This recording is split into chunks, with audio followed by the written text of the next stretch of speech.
Salam sahabat BB yang dikasihi Tuhan. Renungan Harian Wanita Bijak hari Jumat tanggal 30 Januari 2026 berjudul Kerjakan Keselamatan.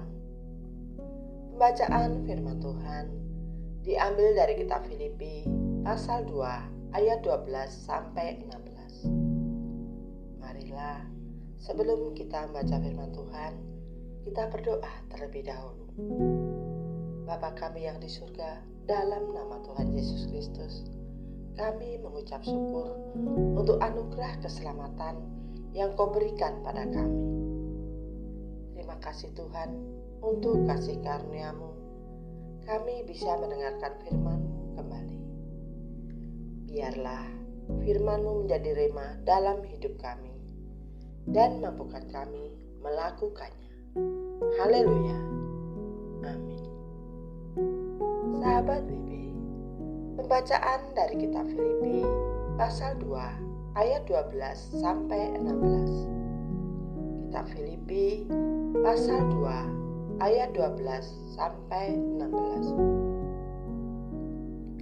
Hai saudara-saudaraku yang terkasih, kamu senantiasa taat. Karena itu, tetaplah kerjakan keselamatanmu dengan takut dan gentar. Bukan saja seperti waktu aku masih hadir, tetapi terlebih pula sekarang waktu aku tidak hadir. Karena Allah lah yang mengerjakan di dalam kamu, baik kemauan maupun pekerjaan menurut kerelaannya. Lakukanlah segala sesuatu dengan tidak bersungut-sungut dan berbantah-bantahan, supaya kamu tiada beraib dan tiada bernoda, sebagai anak-anak Allah yang tidak bercela di tengah-tengah angkatan yang bengkok hatinya dan yang sesat ini, sehingga kamu bercahaya di antara mereka seperti bintang-bintang di dunia, sambil berpegang pada firman kehidupan, agar aku dapat bermegah pada hari Kristus, bahwa aku tidak percuma berlomba dan tidak percuma bersusah-susah. Demikianlah sabda Tuhan. Berbahagialah setiap kita yang mendengar, merenungkan, dan melakukannya. Haleluya. Amin.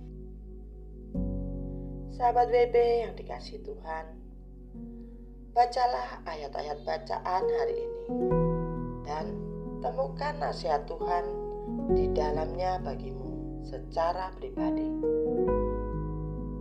Siapakah yang mengerjakan hal-hal baik di dalam kemauan maupun hasil karya kita? Ada di ayat 13. Bagaimanakah sikap kita untuk hidup di tengah zaman yang semakin sulit ini? Seperti apakah gambaran hidup orang benar di akhir zaman? Ada di ayat 14 dan 15. Hal apakah yang perlu terus kita pegang sehingga kemenangan kita hanyalah Kristus?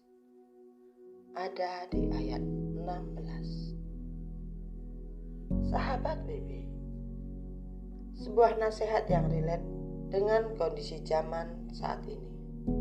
Jika Allah menjadi fokus dan pusat hidup kita, tidak bersungut-sungut dan berbantah-bantahan adalah sikap yang kita perlu terus berlatih dalam melakukan segala sesuatunya. Adakah kedua sikap ini masih engkau lakukan? Kapan terakhir engkau melakukannya? Apa dampak yang engkau rasakan di hati dan pikiranmu saat engkau lakukan kedua hal ini? Temukan hal yang baik dan benar yang masih terus engkau lakukan hingga saat ini. Catatlah di buku jurnalmu dan buatlah komitmen pribadimu untuk semakin tekun melakukannya. Pada akhirnya, apakah yang jadi kemegahmu? Adakah iman kepercayaanmu pada Kristus selama ini sia-sia? Menghargai anugerah keselamatan yang telah kita terima adalah dengan mengerjakan keselamatan itu di dalam sikap dan perilaku kita di dalam takut akan Tuhan. Tekun hidup dalam kebenaran, karena setiap yang kita lakukan harus kita pertanggungjawabkan kepada Tuhan di dalam kekekalan. Sahabat BB yang dikasihi Tuhan, sebelum kita membagikan ke rekan dalam kelompok pemuridan tentang berkat yang kita terima dan komitmen kita, marilah kita berdoa. Tuhan Yesus, terima kasih untuk firman-Mu pada hari ini. Tuhan, tolong kami untuk terus bisa menghargai anugerah keselamatan yang Kau berikan pada kami dengan tekun hidup dalam kebenaran. Haleluya. Amin. Tetaplah kerjakan keselamatanmu dengan takut dan gentar.